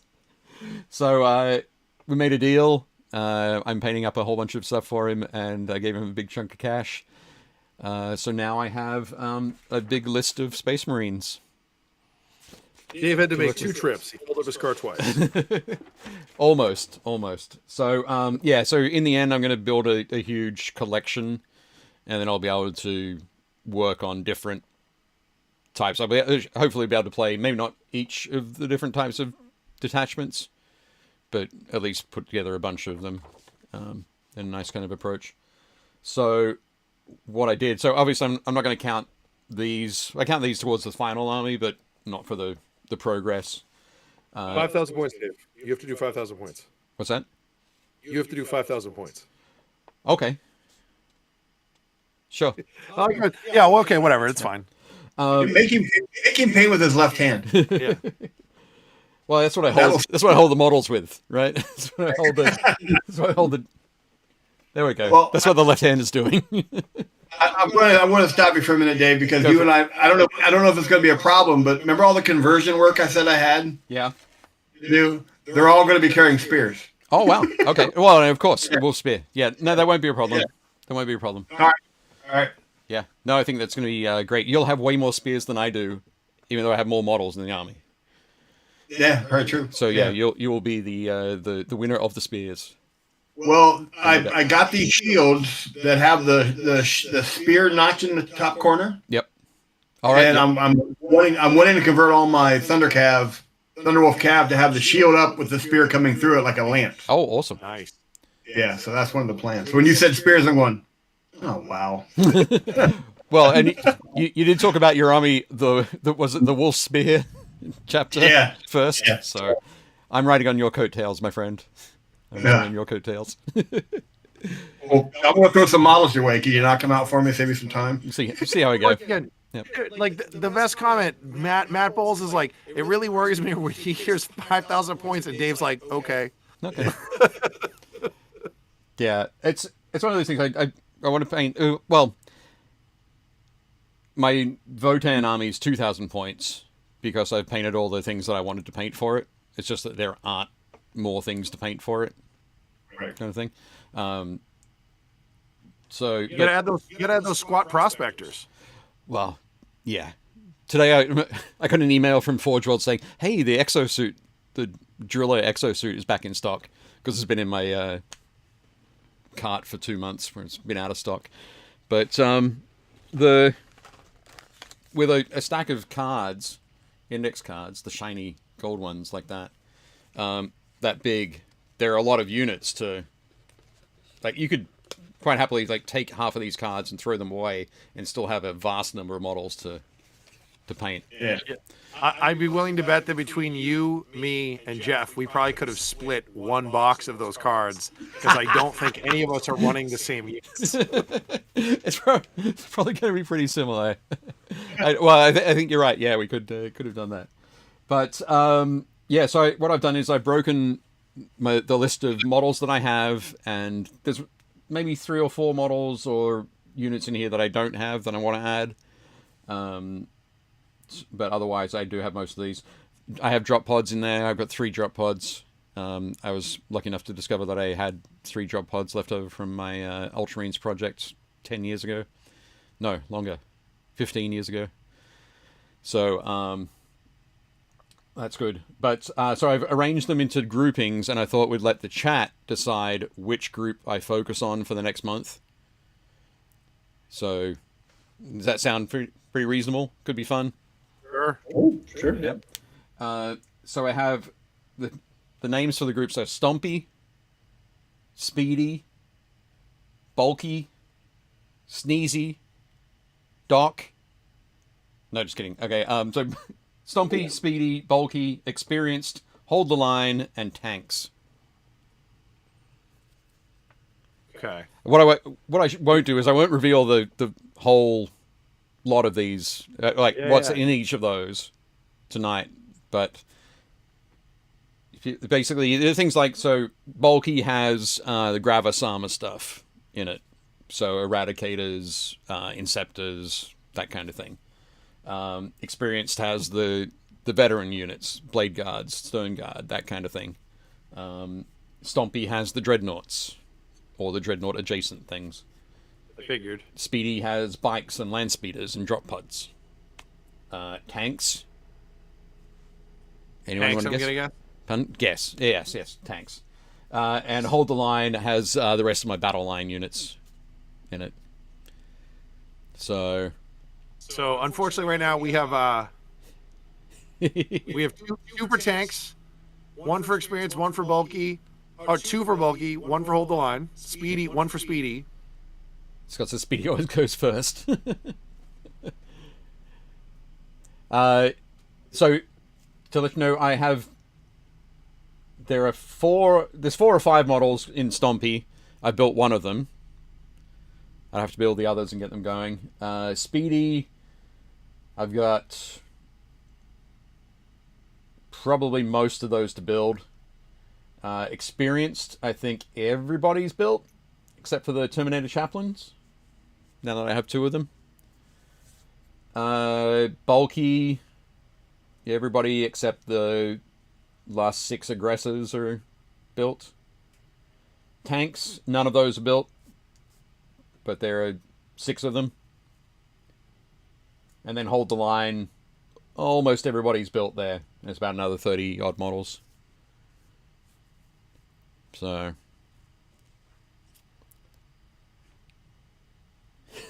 sorry, Jez says those are well-drilled barrels, Dave. Nice. I think I did go through and make sure they're all drilled. But yeah, Matt Bowles said, what vehicles have you got? I've got 2 Gladiators, 2 Repulsors, a Repulsor Executioner, and an Impulsor. So, all the floaty tanks. Matt Bowles said 6 tanks that are not built yet, even better. Trying to make it challenging for me. Nice. That's good. Sorry, I just realized as well that we have they're my Assault Intercessors coming up as well. But for these guys, I can't remember if I mentioned it to you, Jeff, but I did or I might have mentioned on the show, they're 3D printed helmets. So they've got that cool hockey mask sort of faceplate. With I like it. They're cool. And yes, of course, the fun thing is they even fit on the Gravis armor. Oh, I should switch. Nobody can see you, Dave. Nobody can see me. I need to switch to the thing. I keep forgetting that. Need to get our producer soon. There we go. I do like that they all have the Sigmar like twin-tailed comet on their shoulder. Oh, it's almost like that. It's the Marines Errant symbol, but I'm using that because they are the Fjalnar Storna, which is the falling stars, in bastardized Icelandic. But yeah, They look good. so what have we got? Let's go back through tanks, experienced tanks. Bulky, hold the line, bulky, speedy. Tanks. Those clean chest plates. Yep. Oh my goodness. Okay. What do you think it's going to be, guys? What do each of you want? Can you sway it in any way? I already voted in the chat. I was one of the bulky ones. Oh, there you go. Flan 1. Yep. Also, you have a lot of votes for tank. Yeah. Yep. Dave holds his I feel like you're probably going to wind up painting tanks, Dave. Yeah. Okay. I think for my tanks, I'm going to do an ombre on them. I'm going to go from the deep sea Ben at the front through to grey at the back, I like that. and maybe do the black turrets to sort of echo the black on the guys there. That'd be cool. So I think it should be interesting. Okay, tanky. Sounds like it's going to be tanks then. Eek. Okay, tanks it is. I was in the tanks camp, but it's whatever you want to paint, really. I know, but I want to paint all of it, so it's all getting done. Well, it's good to get the tanks done early then, because like you'll be able to coast on the backside of it. On the backside of it, yeah, I'll just have the endless reams of troopers. But one thing I am doing is putting the appropriate characters in with the types of warriors. So I have like a chaplain in with the battle line company. I've got Terminator chaplains and Terminator librarian, Terminator captain in with the Terminators, that kind of thing. Good. And the Gravis, break it up a little bit. Yeah, the Gravis characters into the Gravis. So it should be fun. But yeah, it was nice to paint up the Judicia. Such a nice model. Yeah, he's cool. It is cool. Did they re-release him and his buddies from what was that, Indomitus that he came out? Yeah. No, none of the Indominus special characters have not been released at all. No, they've been re-released. That sprue is available as a separate sprue. Well, sorry, I say it's available. It's on the website, but it is temporarily unavailable on the line. Yeah, when it's in stock, it's like Heroes of the Imperium, but yeah, at the moment, no. Yeah. Okay. And I've got the what do you call him? Apothecary that I'm still working on. Cool. So, plus that other chaplain. I also have the wonderful Eliminators done. I think I showed these last week. Yeah. Very nice. Cool. And I've done up used some of my Phobos models and jammed the Laz Fusils from the Eliminators on to make a second squad of Eliminators. Which I think are hiding in the Hold the Line section. But yeah. Very nice. We have a new viewer. So Patrick just jumped on, just found out about the channel today. For me, he was actually in the store. We were talking about Space Marines. Cool. So he's excited. I'm trying to get him a Land Ridder because Land Ridders are out of stock everywhere. Yeah. Nice. Yep. When it's in stock, should have your website tagline. Yeah, I'm tempted to upgrade the two repulsors to Land Raider Redeemers. Right. So then I could add more stuff to the squad, and then they'll have those insane flamethrower cannons. So like, you definitely don't want to charge that tank. Yep. Yep. Definitely good. Cool. Okay, so do we all have an idea of what we're doing for next month? Yeah, I think so. Yeah. Jeff, you're doing the Stormfang, the Hounds. John, you're doing some Armigers. I've got some tanks to work on. Jake? I'm going to try to knock out the Blade Guard. The Blade Guard. Cool. Excellent. How many Blade Guard have you got? 6? 3. I've got 3 plus the Apothecary, or not the Apothecary. 3 plus the Ancient, plus the Lieutenant, plus the Captain. Okay. I might save the Captain and do him by himself. He's a little... Sure. I'm going to do a different paint scheme on him because he's the Captain, so I might save him and do him last. Okay, nice. Are you going to do him in like a gold or... No, the way that I've always seen the Flesh Eaters is that their armor's all red, and then all the line troopers get a white stripe. So all my sergeants have white helmets, and then all my lieutenants have a white helmet with a red stripe, and then the captain will actually be more like a line trooper, except he doesn't have the stripe. So his armor's all red, but he'll have a lot of gold trim because they're still Sons of Sanguinius. So I gave him the Dark Angel's head. That's the Mark 7 Marine helmet with the giant wings. All right. Yep. So when I paint it, it'll look like a Blood Angel symbol. It'll be the red helmet with the white wings. Right. With the gold trim. So I was like, oh, that'll be cool. Nice. That would be cool. That would be great. Excellent. Very cool. And I've got tanks to do. So, there just remains the last part of the show where we have a quick look at all the fun stuff from the Facebook group. So at this point, I think it behooves us to mention thank you very much again to the Army Painter, who are our season sponsor.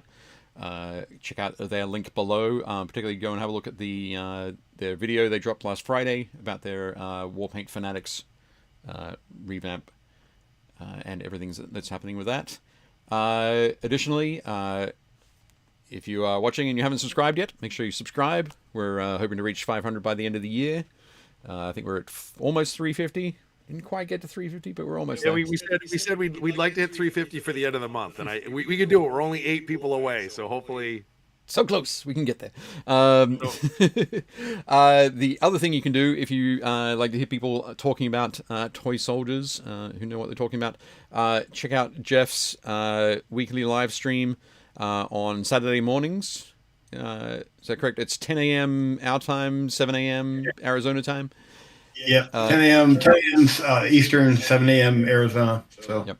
So Jeff does a show called What's New with Mike and Jeff. So that's with what's Mike's last name, mate? Wilster. Mike Wilster. I forgot. Sorry, I didn't mean to throw you there. But yep. So but they have a chat about everything that's new in the toy soldier hobby. We actually are sometimes amazed where we start off with one topic where we actually end up by the end of the show, and we actually do some painting on it as well. But we both of our camera mounts are acting up, so we're trying to redo our studio so we can actually get our overhead cameras back in place to do some painting online as well. Cool. But check that out. You stream on Facebook Live, right? Yeah. Yep. Mm-hmm. Cool. So there's a link to the that page down in the notes as well. So let's have a look at make sure I get it right and don't just switch to a black screen. Some stuff from the group. First up, we have Andrew Shaffer. Andrew Shaffer was painting up some new, or assembling some new jump pack intercessors. I think he's got them with the cowled heads, so I'm guessing he's going to be doing some Dark Angels or Dark Angels adjacent minis.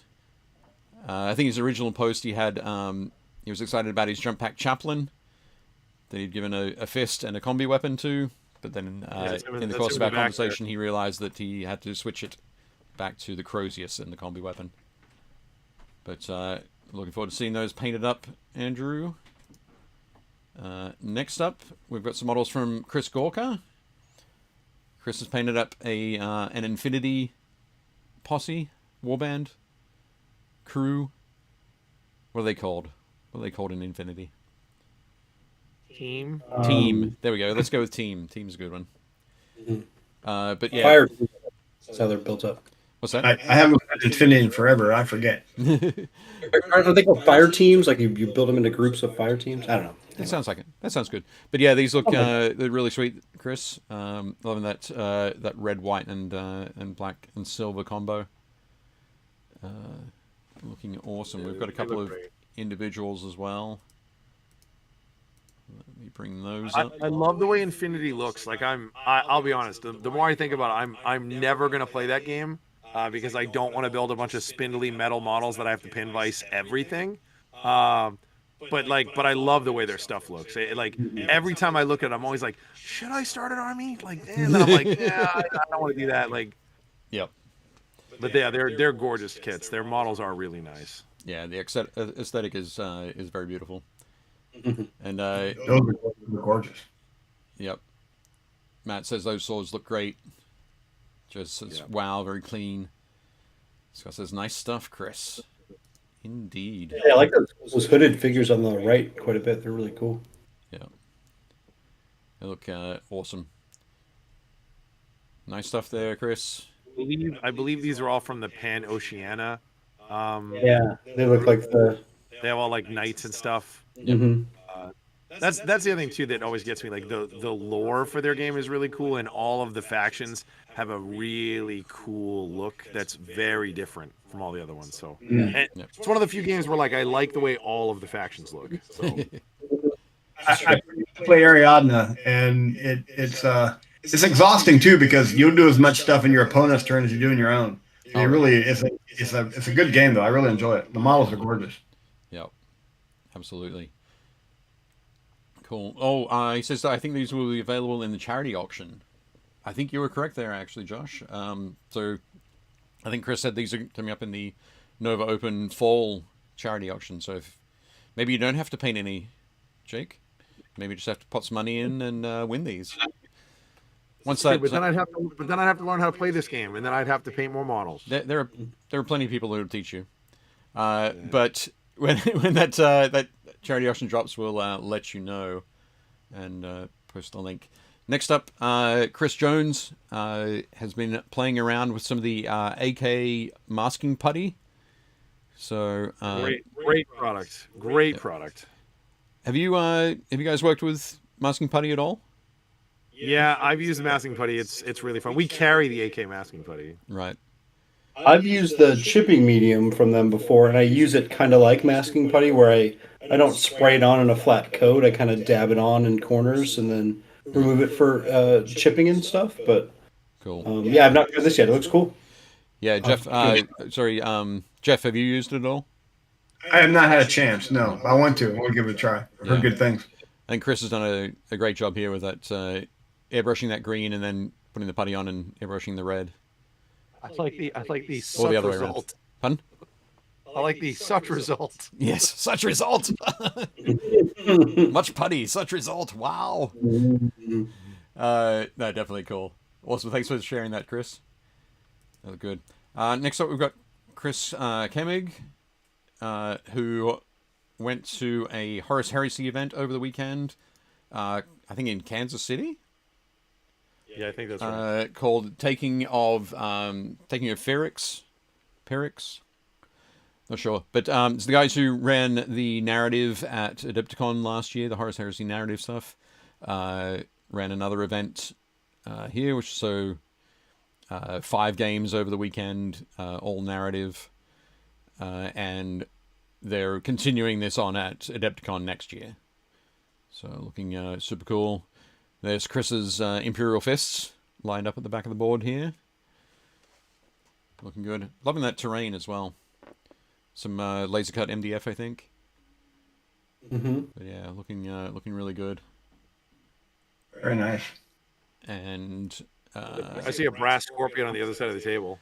Yep. Well, the next photo is of Chris's Praetor and Terminator bodyguard going up against that brass scorpion in mighty hand-to-hand combat. Yeah, I like them. I like the was it the termite that showed up next to him too, and it's like unloading Sons of Horus dudes. Yeah. Yep.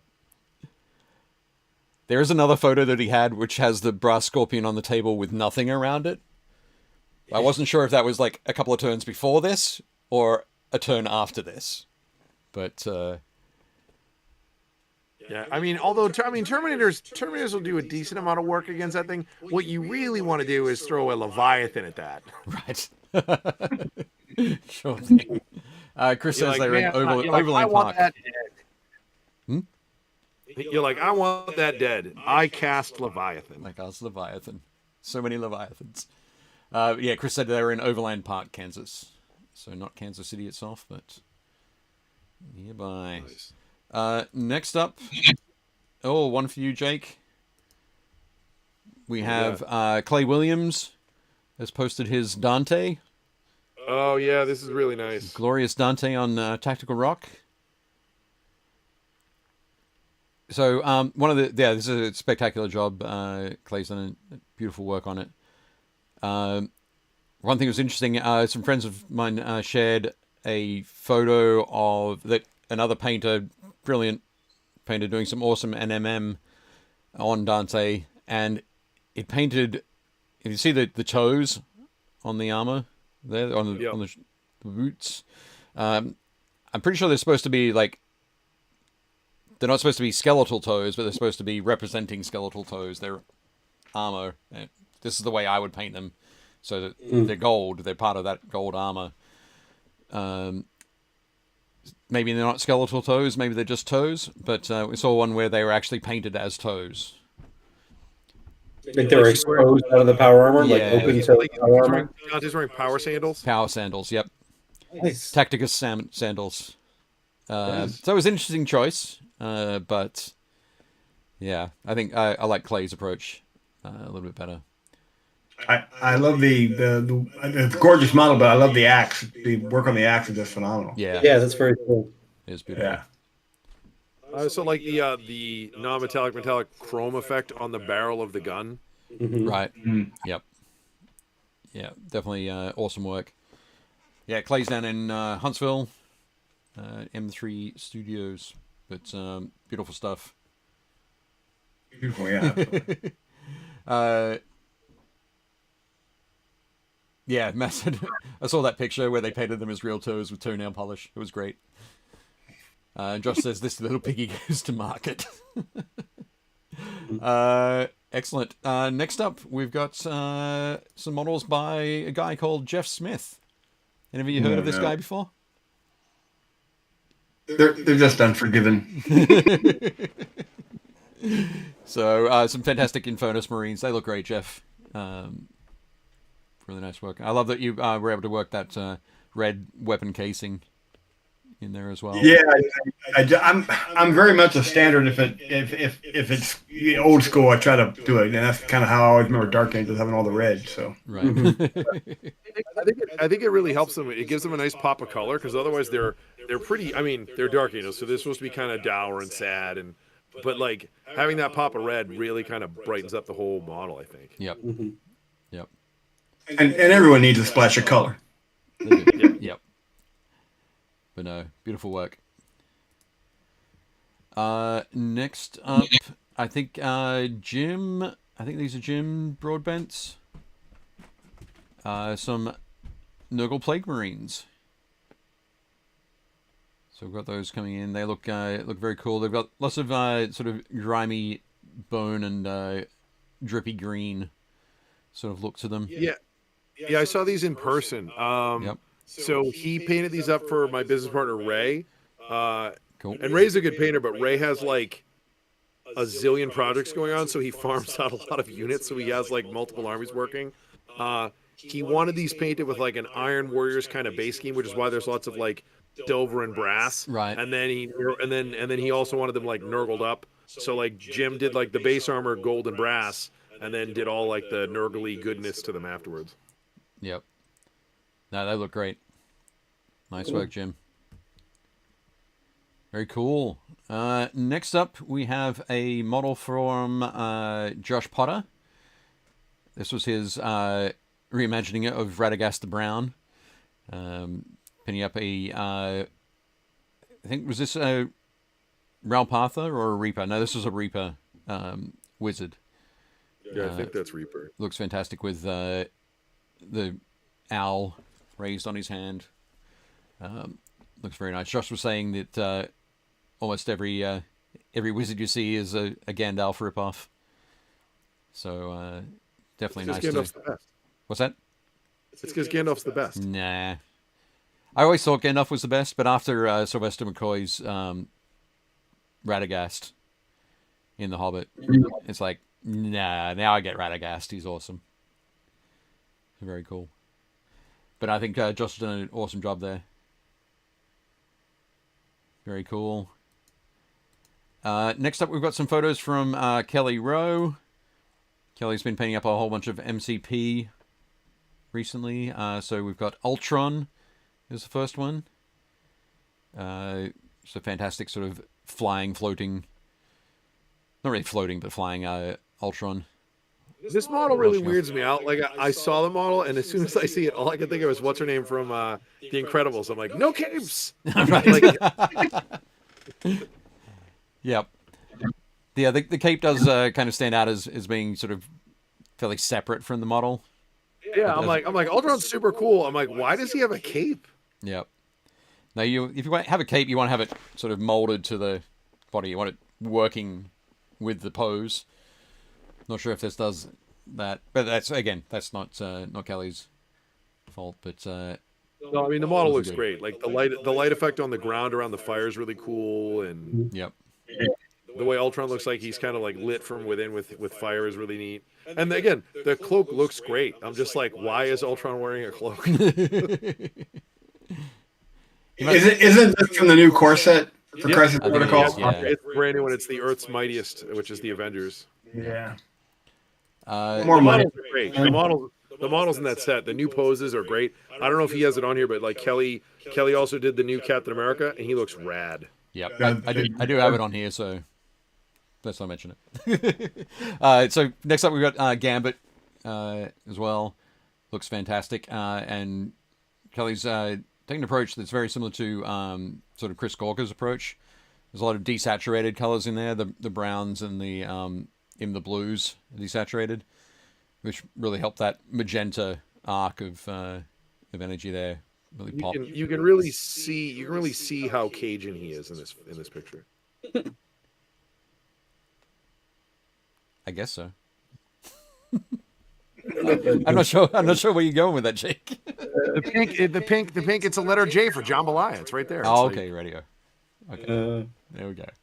But yeah, looking great there, Kelly. Looks awesome. Yes, Scott says these are some hot minis this week. Well done, squad. Yep, they are awesome. Here's his Captain America. This is an awesome pose. I love this. Love this pose for Cap. He looks really nice. I really like the way he did the shield too. Like the inside's all metallic, and then when I don't know if you had the backside, but he shaded the shield. Yeah. So it looks really cool. Yeah, It has that. It's sort of like a non-metallic kind of sheen to it, but in non-metallic red, non-metallic blue, that kind of thing. Man, his uniform is very tight. Oh yeah, yep, ultra tight. This is what Super Serum will do for you. Yeah. If you're in the uniform before it and then get injected with it, kind of scary, but excellent. Next up, just noticed Uncle Necron, Mick Palazzi is in the chat. We've got Mick's Apothecary Biologus. So the Gravis armored Apothecary that we were talking about before. This is one for his Blood Angels army. And looking very cool. Come on, guys. Gotta love that Goblin Green base. Yep. Definitely cool. But I love the I do love the basing. I love that the sort of the varying heights, that green is working nicely against the red. Classic. Yep. Looking very cool. This could definitely be right out of the red period. Yeah. Yep. Without a doubt. Earlier on, we heard from Patrick Keith, said that he'd finished up his retro Eldar Combat Patrol. So we have that now, which looks great. He's done it in the Biel-Tan color scheme, the dark green with the white, and all that wonderful thorn work on these are great. On the cowling. Who doesn't love the sword wind? Yep. They look fantastic. So apparently he had, I think he had 5. So there's 6 jet bikes there. He had 5 painted originally, and he had to go and had to find another one, track down another old jet bike, paint those up. I do like you said, he gave them all the old school like brown leather jackets. Yeah. Yep. Yeah, that's like very much like the original Biel-Tan scheme. It's very cool. That's the way to do it. They look great. Yep. Excellent. Scott said, Jake, you'd look like Cap 2 if you bought all your t-shirts in size extra medium. Extra medium. Excellent. Very cool. Yep. Everything was painted in the 90s. There we go. Always Goblin Green. Says Mick. I always wanted to be able to do a Biel-Tan scheme with that amazing vine work. Yep. And bomber jackets. I really like how like dark and like the depth of the green he has, like looking at like the canopies of the cowlings of the jet bikes. Yep. Like it's so dark in places, then it lightens up to like the lightest bits. It looks great. Yep. Definitely good. Nice work, Patrick. Yeah, that. Next up, we have a picture from him that we asked Scott to post in the group after he was saying that when he paints, he has an old T-shirt on his lap. Oh God! That he uses for his painting. So here's a picture of his T-shirt. And In case we didn't believe him. in case you didn't believe him. No, I was totally on the fence as to whether it was real or not. But when he posted this, it was like, yes, fantastic. As Scott said in the post, I think he said he has most of his old T-shirts from beer promotions. The old buy a case or two and get a free T-shirt. And he also said that you can pick these up at Michael's for like $2 on their super cheap discounted days. So, but he does have that. So yes, awesome, says Jez. Photographic evidence. Yep, Does exist. awesome. And then some of the rest of the Flesh Construct squad for Malifaux. We saw the first one, which is on the right there. The whole family photo here. Yep, the whole family photo, with one of them unleashing an awesome puke. Actually, two of them. One must have just puked already, and it's got the drippings. Yeah, they're definitely not healthy. No, they aren't. But they do look fantastic, though. Yeah, look at those scribbly guys. Yeah. Cool flesh tones in there. Yeah, that sickly flesh is really nice. Yeah. There's a great mix Oh, of the like. purple on the right is especially cool. I really like those. Around the stitches and stuff. Yeah. That's really good. Yeah. There's wonderful pinks and greens and browns underneath that. I just got finished getting a Nurgle army. It's so fun to paint that stuff. Yeah. Super cool. I think one of the most disturbing things about this photo is look at the guy on the right. Look at the foot all the way to the right. So his left foot on our right. Yep. He has like two big toes. Yeah, he's got a weird weight in there. Yeah. Yikes. Awesome. Awesome. Cool. And then, next up. Oh dear. Okay, I didn't arrange this photo particularly well, so we won't see that one. We've got a couple of photos from Stephen Ryder, who. Oh, sorry. Scott says the puke on the left is lame. I like the middle one. I do that next time on the big puke. You can always go back. Nothing's stopping you. You can totally do it. But yeah, we've got a couple from Stephen Ryder. These are some old. Stephen's been doing a lot of old school stuff. So these are a couple of old Grenadier minis. And the first one we've got here is a Grenadier Troll from the early 80s. And when you see it, it'll be like, no way that could be a troll. It totally is. It'll be coming up soon. Yeah, the old trolls were so funny. They had the weird like dots all over their skin and the clown nose. Yeah. It could totally be a clown, couldn't it? You could paint that differently.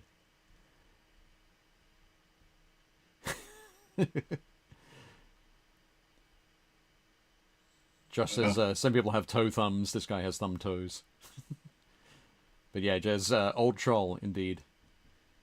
That troll brings back some memories, says Matt. Very cool. But yeah, I love the that blending of the green and the blue.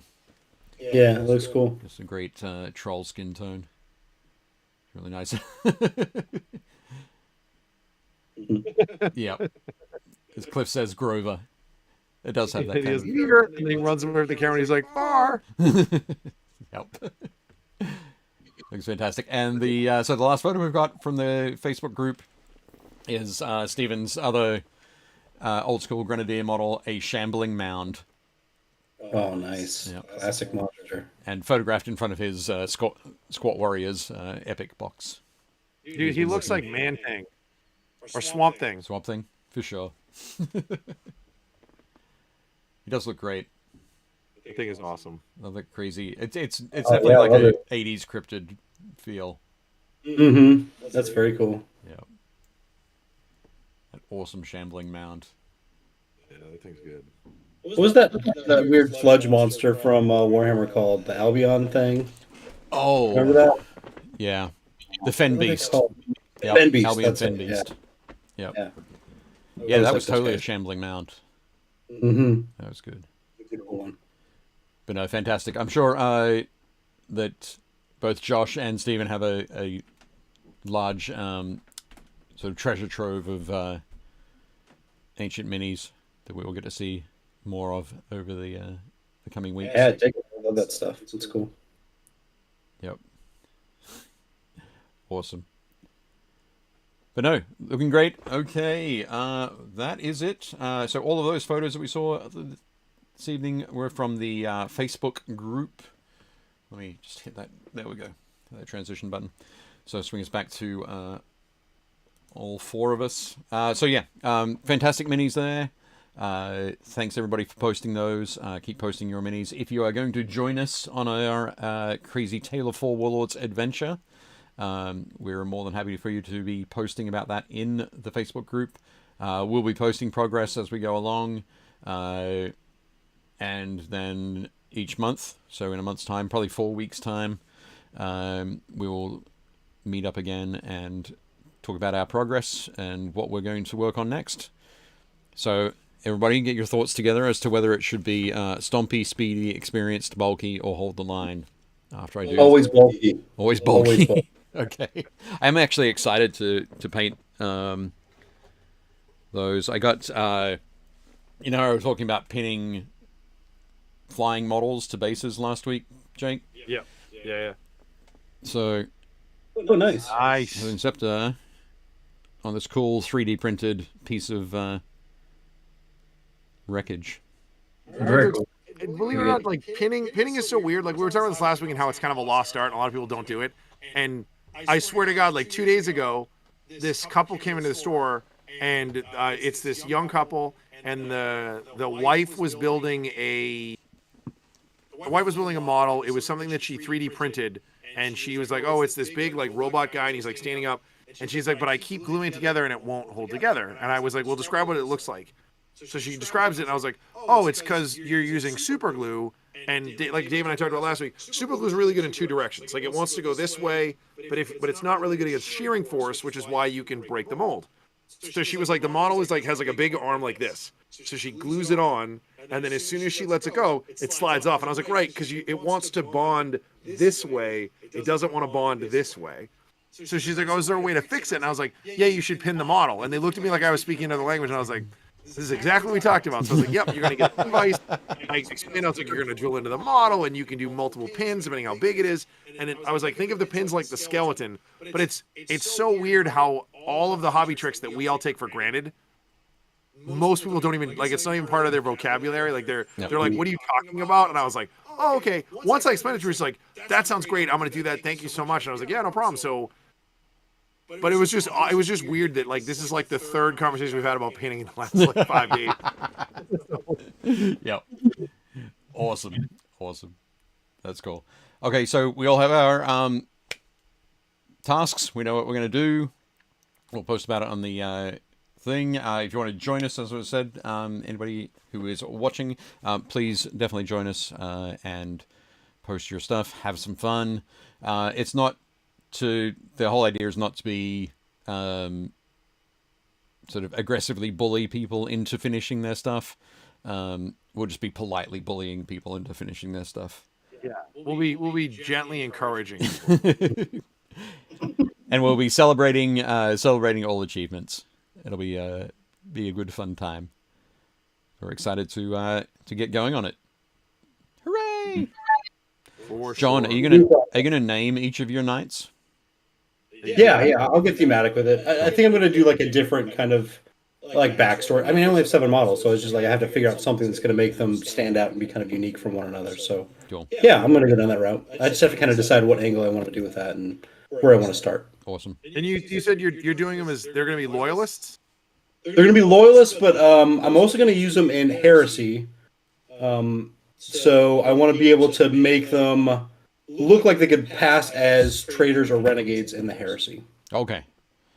So they're gonna be a bit grimy. Yeah, a little grimy, and then also they're just gonna have iconography of kind of traitor houses, Right. by and large. So there's a knight household that went with House Furians that uses the same tiger eye iconography. I can't remember the name of it. I think it begins with a P. Okay. Cool. But yeah, loosely based around that sort of thing. Excellent. Sounds awesome. We're all excited. So in 4 weeks' time, we'll have a chat with you guys again. And yeah, anything we need to catch up with on the thing? Matt Ball says, it's good to see all four of you again. Can't wait to see you again next month. We'll try to add some minis on the Facebook group. Yes, please, Matt. Just says, they were all great. Well done, folks. All sorts of stuff, too. Yeah, it was a fantastic variety of models. It was awesome. Cliff says, hold the line! So I guess that he wants that to be my next one. But we'll see. We've got a month. You may change your mind. Scott says, till next time, in the words of Dawn Cornelius, peace and soul. I don't get it. I don't get the reference. And now you can roast me for not getting a reference. Soul Train? Mm-hmm. See, that's the foreigner in me. Not being here for Soul Train. You should catch up, man. Soul Train was something else. That was pretty remarkable stuff. Crazy dance in the 70s, for sure. Yikes. Fantastic. I think my only experience with Soul Train was in... what was it? It's the Charlie's Angels film. The first Charlie's Angels film. Oh, sure. Yeah. Yeah, where they go back and revisit that. Yeah. But, yes, fantastic. Josh says, let me sell you this beautiful pin vise from the Army Painter. Would have if I had them in stock. We didn't. I somehow sold the 3 that we had. I was kind of surprised, but awesome. Patrick says, great show, fellows. Looking forward to seeing the various Four Warlords projects. Dave Hummel says, what's worse is when you use a modeling hobby for everyday fixes around the house. Yes, I often use my green stuff for things around the house. Brown stuff was originally a plumber's putty, wasn't it? Yeah, that's what I did. Yeah, like used to water seal. Yeah, things. Yep, exactly. Full circle. Josh says, thanks for the stream. Cliff says, maybe do an ongoing game table for it next year at Adepticon. Show up and drop your build, paint, play Warlord army. That'd be pretty cool. Again, I bet we could do that. I bet we could talk to Hank and be like, hey, could we get a table and have people drop stuff off? Yep. That'd be kind of neat. We'll see. That would be cool. Stars of the Seven Sisters.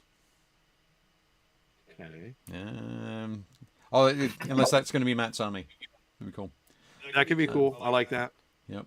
Just says, I look forward to seeing what you all achieve. And Mick says, need to finish off my Noise Marine / army, and we'll jump on board. Fantastic. Looking forward to seeing that. For sure. I'm excited. I think it'll be really cool to get a bunch of people like painting up armies at the same time. We can all kind of work on stuff and kind of offer direction as we're going. I think it'll be a good time. And then, we're all in this together, right? I mean, let's kind of do what we can. So, exactly. Again, another big huge shout out to Army Painter. We appreciate them backing us. We want to thank John and Jeff so much for being here with us. We're really excited about it. So we will talk to you guys more in a couple of weeks. Yep. Dave, are we ready? We good? Or? Oh, yes. One thing I was going to say is 2 weeks' time is Halloween. So we will not be streaming on Halloween, mainly because we get about 400 or 500 trick-or-treaters to the house. Same. Yeah, it'd be crazy. So, yeah. We usually run out of candy around about 7:30, and then we go for sushi. So... But we will be back next week. We'll post in the group as to what we're going to be covering next week. But we look forward to seeing you all. Thanks, Jeff and John. All good. And I am ready, Jake. Okay. Oh, so the quick reference to what Matt was talking about. Okay. He said it should be names for the nights that John's doing. It's the Stars of the Seven Sisters. Oh, okay. Oh. That's a possibility. You could use the Seven Dwarves. That's another one. I've got those as my 12 names. Anyway, keep going. All right. Thank you guys so much for joining us. We appreciate everybody being here. We will see you guys next week. And as always, do not forget to build, paint and play. Shut up and sit down.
Shut up and sit down.